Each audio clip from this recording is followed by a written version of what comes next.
देखिए बच्चों, पिछले कई वीडियो में कई बच्चों की मांग थी कि सर एक जीवन परिचय हम किस प्रकार से लिखें कि वो अच्छा जीवन परिचय होगा। तो कक्षा 12 का एक जीवन परिचय मैं आपको सही तरीके से लिखने का तरीका बताऊंगा, जो कक्षा 12 में आपके सिलेबस में है।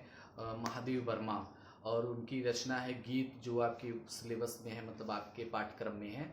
तो उसी के आधार पर आप अन्य लेखकों का और अन्य जो दूसरे कवि हैं उनका जीवन परिचय आप लोग लिख सकते हैं।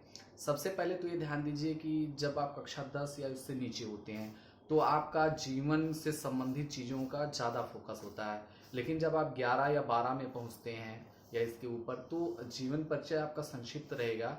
और उनका जो साहित्यिक योगदान है, उनका जो साहित्यिक व्यक्तित्व है, उस पर हम ज़्यादा ध्यान देते हैं। सबसे पहले जैसे महादेव वर्मा को आप लिखना चाहेंगे तो उनका जन्म 1907, स्थान जन्म स्थान फर्रुखाबाद।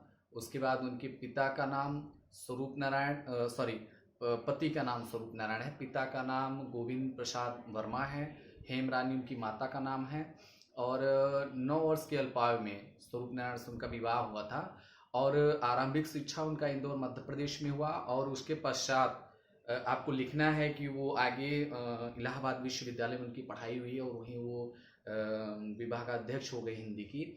इसके पश्चात थोड़ा सा उनके जीवन परिचय के बारे में और लिख सकते हैं। जैसे उनको पद्मश्री की उपाधि मिली थी, डिलीट की मानद उपाधि मिली थी। और इसके अलावा जो है उनको यामा के लिए जो है वो ज्ञानपीठ पुरस्कार 1982 में मिला था। तो इस प्रकार से आप महादेव वर्मा के बारे में थोड़ा सा लिखेंगे। उनकी मृत्यु सन 1987 में हुई, ठीक है, मतलब 80 वर्ष की आयु में उनकी मृत्यु हुई। और इसके बाद आपका जो महत्वपूर्ण चीज है उनका साहित्यिक योगदान। साहित्यिक योगदान में आप देखेंगे एक पत्रिका का उन्होंने संपादन किया। उस पत्रिका का नाम था चांद। और वो पत्रिका खासकर महिलाओं को ध्यान में रखकर उन्होंने संपादित किया, क्योंकि उनका खुद का वैवाहिक जीवन अच्छा नहीं था। और वो एक जैसे वंचित महिलाओं के पीड़न या महिलाओं की जो निम्न दशा है उसके बारे में उनका विशेष जो है ध्यान था। उसको ध्यान में रखकर उनकी रचनाओं को भी आप देखेंगे तो कहीं ना कहीं उसकी झलक दिखाई देती है। ये छायावादी युग और छायावादोत्तर दोनों में इनकी लेखनी बराबर चली। और इनकी कई सारी रचनाएं हैं।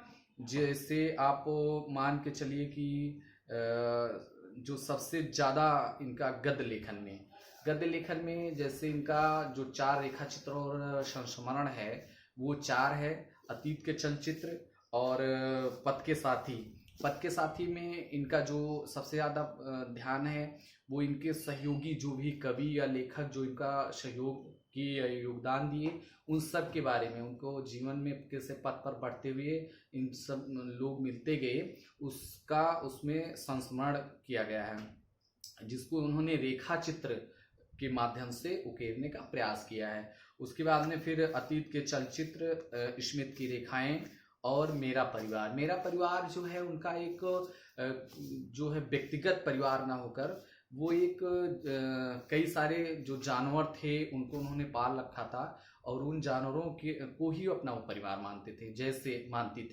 जैसे एक गिल्लू, कक्षा 9 में आप पढ़े होंगे, गिल्लू उनका है, उसी मेरा परिवार का एक हिस्सा है संस्मरण का। और उसके बाद में सोना एक हिरन थी, एलोरा कुतिया थी, ऐसे अनेक जानवरों का एक समूह था जो उनके घर के आसपास रहता था, वो उनका परिवार वो मानती थी, इसलिए वो संस्मरण जो है मेरा परिवार था।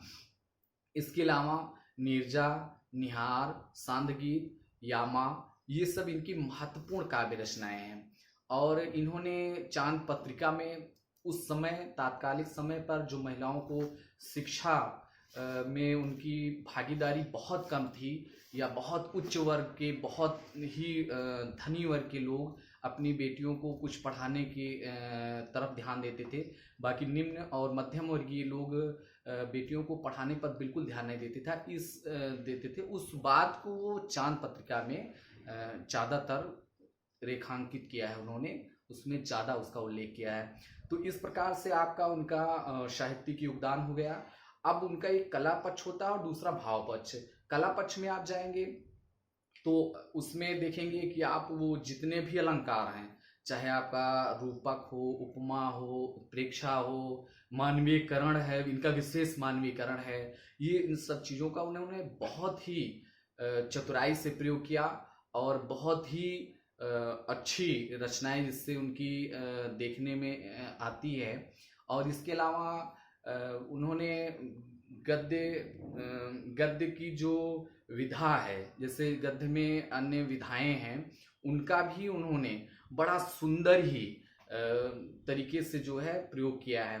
अच्छा, उसके बाद में कला पक्ष में एक बात और विशेष ध्यान देना, जैसे शब्द शक्त उनके लक्षण और व्यंजना दोनों है और कई जगह तो वो बहुत अभिव्यंजित हो गए हैं, तो उसका भी उसमें बड़ा सुंदर चित्रण है। और उसके बाद में हम देखेंगे कला पक्ष में एक है कि वो संस्कृत निष्ठ खड़ी बोली का प्रयोग किए हैं, और जैसे कि छायावाद की झलक उनकी रचनाओं पर एकदम साफ और स्पष्ट देखी जा सकती है। उसके बाद आएंगे आप कला पक्ष में। कला पक्ष में आप देखेंगे तो उनका जो नहीं सॉरी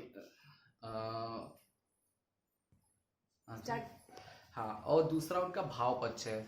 भाव पक्ष में क्या है कि उनका भाव जो है बड़ा दुख और जो उनका एकाग्र जीवन है उसका एकदम संकेत या स्पष्ट रूप से जो है आपको दिखाई देगा।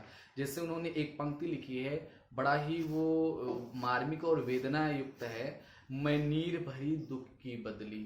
तो वो अपने को बड़ी दुखियारन मानते हैं, तो ये उनका भाव पक्ष भी बड़ा मजबूत है। और इस प्रकार से महादेवी वर्मा जी का हम साहित्य में स्थान जब लिखेंगे तो साहित्य में स्थान वो छायावाद और छायावादोत्तर में उनका एक प्रमुख स्थान है। खासकर छायावाद में मीरा आधुनिक युग की मीरा कही जाती हैं, उनको मीरा की संज्ञा से नवाजा गया है। और उस प्रकार आप देखेंगे कि आधुनिक युग की जो मीरा हमारी महादेवी वर्मा जी हैं, उनकी समस्त रचनाओं को हम देखेंगे तो छायावाद की एक स्तंभ हम कह सकते हैं। इस प्रकार से हम मीरा जो आधुनिक युग की मीरा हैं अर्थात महादेवी वर्मा जी का इस प्रकार से चित्रण करेंगे। धन्यवाद।